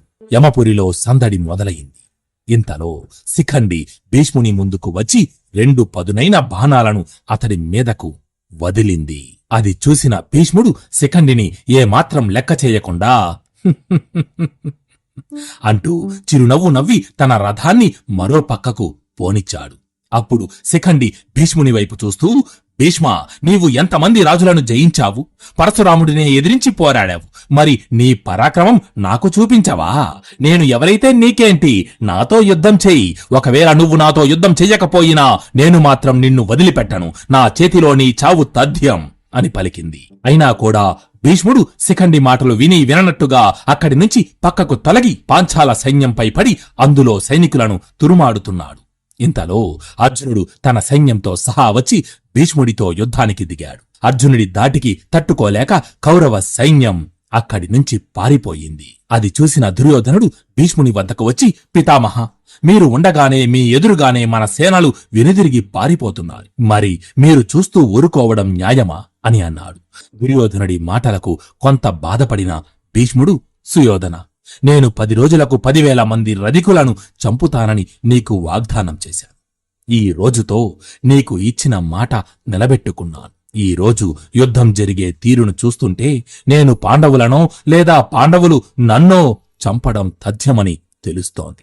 నేను నా శక్తి వంచన లేకుండా పోరాడుతున్నాను. నా పరాక్రమమేంటో ఇప్పుడు చూడు అని చెప్పి భీష్ముడు వివిధ దేశాల రాజులను వెంటబెట్టుకుని పాండవసేన మీదకు దూకాడు. తన అపార పరాక్రమంతో విడుపు విరామం లేకుండా బాణాలను ప్రయోగించి శత్రువుల తలలను ఎగరగొడుతున్నాడు. అత్యంత శక్తివంతమైన దివ్యాస్త్రాలను ప్రయోగించి యుద్ధభూమిలో విధ్వంసం సృష్టిస్తున్నాడు. దొరికిన వారిని దొరికినట్లు చంపి వీరవిహారం చేస్తున్నాడు. ఇది చూసి పాండవులు, మత్స్య, పాంచాల, యాదవ, పాండ్య, కేకేయ రాజులు వారి సైన్యాలతో సహా ఒక్కసారిగా భీష్ముడి మీదకు వచ్చారు. అది చూసి అశ్వత్థామ, కృపాచార్యుడు, కృతవర్మ, భూరిశ్రువుడు భీష్మునికి సహాయంగా వెళ్లారు. యుద్ధం భీకర రూపం దాల్చింది. అడుగు తీసి అడుగు వెయ్యడానికి చోటు లేనంతగా భూమి మీద సైనికుల శవాలు కుప్పలు కుప్పలుగా పడి ఉన్నాయి. వారి మృతదేహాల నుంచి కారుతున్న రక్తం కాలువలు కట్టి ప్రవహిస్తోంది. అప్పటికే మధ్యాహ్నమయ్యింది. భీష్ముడు కలత చెందుతూ తన మనసులో, ఈ 10 రోజుల నుంచి ఎంతోమంది ఉత్తమ క్షత్రియులను అతి దారుణంగా చంపాను. వేల కొద్దీ సైనికులను వధించాను. ఈ శరీరంతో బంధం ఇక తెంచుకుంటే మంచిదనిపిస్తోంది అని అనుకుని తన రథాన్ని ధర్మరాజు వద్దకు పోనిచి అతడితో యుద్ధం చేస్తున్నట్లుగా నటిస్తూ, యుధిష్ఠరా, నేను పుట్టినప్పటి నుంచి ఎంతో మంది రాజులను క్రూరంగా చంపాను. ఇంకా చంపుతూనే ఉన్నాను. కాలం గడిచిపోతోంది. నాకు వయసు అయిపోతోంది. ఈ రాక్షసమైన జీవితంతో విసిగిపోయాను. మీరు నిజంగా నా మేలు కోరేవారైతే ఆలస్యం చేయకుండా శిఖండిని ముందు పెట్టుకుని అందరూ కలిసి వచ్చి నన్ను త్వరగా చంపండి. నాకు విముక్తి ప్రసాదించండి అని పలికి మళ్లీ తన రథాన్ని వేరొక దిక్కుకి పోనిచ్చి యథావిధిగా శత్రు సైన్యాన్ని నాశనం చేస్తున్నాడు. భీష్ముడి మాటలు విన్న ధర్మరాజు పక్కనే ఉన్న దుష్టజుమ్నుడి వైపు చూస్తూ, దుష్టజుమ్నా, విన్నావు కదా తాతగారి మాటలు? నువ్వు, భీముడు, అర్జునుడు, మన సైన్యంలోని యోధానుయోధులందరూ కలిసి పితామహుని చుట్టుముట్టండి అని ఆదేశించాడు. దాంతో వెంటనే దుష్టజుమ్నుడు మత్స్య, కేకేయ, పాంచాల రాజులను చెయ్యి ఊపి పిలిచి భీష్ముని మీదకు వెళ్లమని సైగ చేశాడు. తను కూడా భీముడు, అర్జునుడితో భీష్ముడిని చుట్టుముట్టాడు. ఇది చూసిన దుర్యోధనుడు తన తమ్ముళ్లను, మిగిలిన రాజులను తీసుకుని భీష్మునికి అండగా నిలబడ్డాడు. భీష్ముడిని వెంటనే చంపండి అని పాండవ సైన్యం, ఎలాగైనా భీష్ముడిని కాపాడండి అని కౌరవ సైన్యం ఒకరితో ఒకరు వీరాపాలు పలుకుతూ యుద్ధం చేస్తున్నారు. యుద్ధభూమి అంతటా అల్లకల్లోలంగా మారిపోయింది. ఏదో పెద్ద అనర్థం జరగబోతోంది అనడానికి సూచనగా ఆకాశంలో కారు మేఘాలు ఆవరించి ఉరుములు, మెరుపులు, శబ్దాలతో యుద్ధభూమి దద్దరిల్లిపోతోంది. ఈ విపరీత పరిణామాలను గమనించిన ద్రోణుడు ప్రక్కనే ఉన్న తన కుమారుడు అశ్వత్థామతో, పుత్రా, ఈరోజు ఎందుకో నా మనస్సు కీడు శంకిస్తోంది. దివ్యాస్త్రాలు స్ఫురణకు రావడం లేదు. చేతులు వణుకుతున్నాయి. ధనస్సు చేతి నుంచి జారిపోతోంది. అదిగో అర్జునుడిని చూడు, కౌరవ సైన్యాన్ని దయాదాక్షణ్యం లేకుండా చంపుతున్నాడు. అతడిని చూస్తుంటే స్వయంగా ఆ యమధర్మరాజే యుద్ధం చేస్తున్నట్లు ఉంది. ఈరోజు అర్జునుడు భీష్ముడిని చంపి తన ప్రతిజ్ఞను నెరవేర్చుకుంటాడనిపిస్తోంది. నకుల సహదేవులతో కలిసి కౌరవ సైన్యాన్ని నాశనం చేస్తున్న ధర్మరాజుని విడిచి నేను రాలేను. కాబట్టి నువ్వు వెంటనే నీ సైన్యంతో సహా వెళ్లి భీష్మునికి తోడు నిలబడు అని చెప్పాడు. తండ్రి ఆదేశం మేరకు అశ్వత్థామ వెంటనే అక్కడి నుంచి భీష్ముడి వద్దకు వెళ్లి అతనికి సహాయంగా నిలిచాడు. భీష్ముడికి ఈరోజు తన మృత్యువు తథ్యమని తెలిసినా కూడా తన మనస్సు అలాగే శరీరం కూడా తను చేస్తున్న పనికి సహకరించకపోయినా అతడు తన కర్తవ్యాన్ని మాత్రం విడవకుండా శత్రు సైన్యం మీద ఏ మాత్రం కనికరం చూపకుండా ధ్వంసం చేస్తున్నాడు. అసలు ఎప్పుడు బాణం తీస్తున్నాడో ఎప్పుడు వదులుతున్నాడో కూడా ఎవరికీ కనబడడం లేదు. అంత వేగంగా బాణాలను గుప్పిస్తున్నాడు. దూది పింజలను ఎగరగొడుతున్నట్టుగా పాండవ సేనలను చెల్లాచెదురు చేస్తున్నాడు. భీష్ముడి ధాటికి తట్టుకోలేక పాండవ సైన్యం యావత్తూ వెనక్కు తిరిగి పారిపోతోంది. అది చూసిన శ్రీకృష్ణుడు అర్జునుడితో, అర్జున, చూడు, భీష్ముడి పౌరుష ప్రతాపాలకు తల వంచి మన సైన్యం వెనక్కి పారిపోతోంది. నువ్వు భీష్ముడిని చంపక తప్పదు. వెంటనే భీష్ముడిపై దివ్యాస్త్రాలను ప్రయోగించు అని అన్నాడు. శ్రీకృష్ణుడి ఆదేశం మేరకు అర్జునుడు భీష్ముడితో యుద్ధానికి దిగాడు.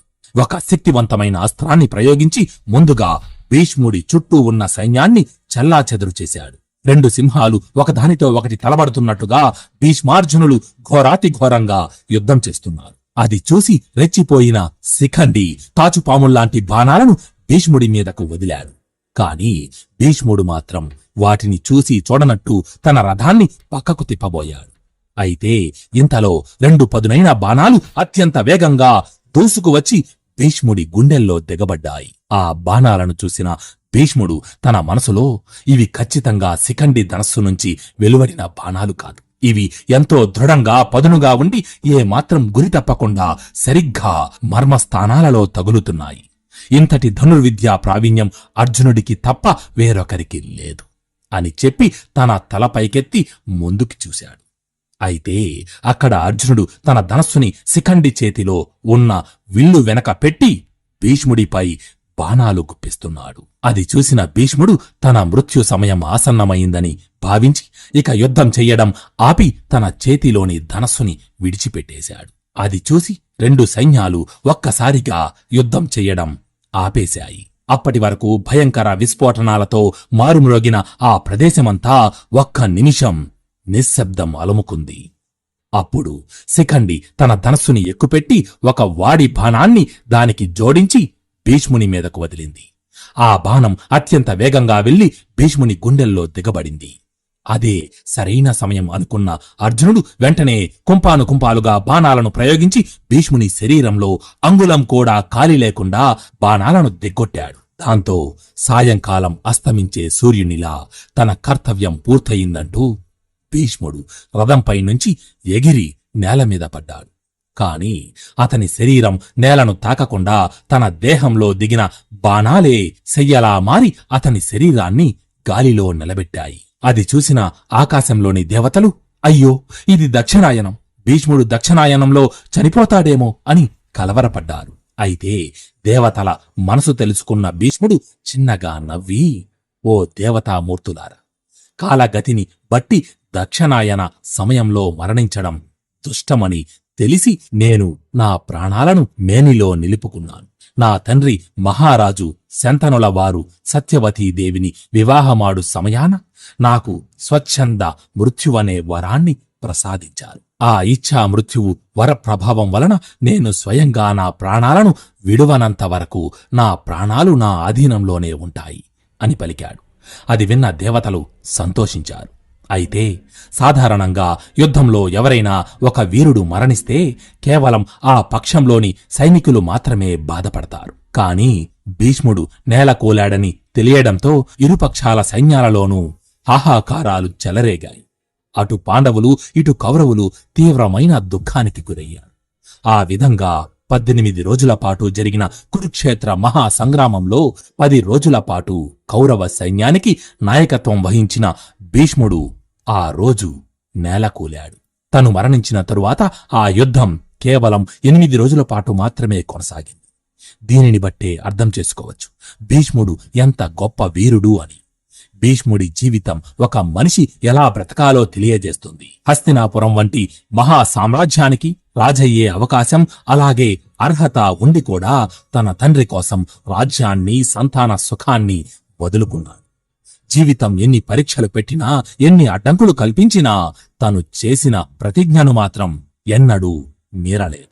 తన యావత్ జీవితాన్ని హస్తినాపుర క్షేమం కోసం, ఆ రాజ్య సింహాసనంపై ధర్మాన్ని స్థాపించడం కోసమే అర్పించాడు. తనకు విద్య నేర్పిన పరశురాముడితో సమానంగా యుద్ధం చేశాడు. గాంధీవధారి అర్జునుణ్ణే మోర్చపోయే విధంగా కొట్టాడు. ఆయుధం పట్టనని ప్రతిజ్ఞ చేసిన శ్రీకృష్ణ భగవానుని చేత ఆయుధం పట్టించాడు.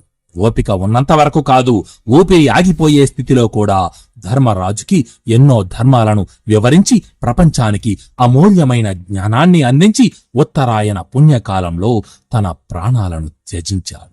అందువలనే మహాభారతమనే మహాకావ్యంలో మహామహితాత్ముడు భీష్ముడు తిరుగులేని యోధుడిగా, మహాపురుషునిగా నిలిచిపోయాడు. జై భీష్మ, జై జై మహాభారత్.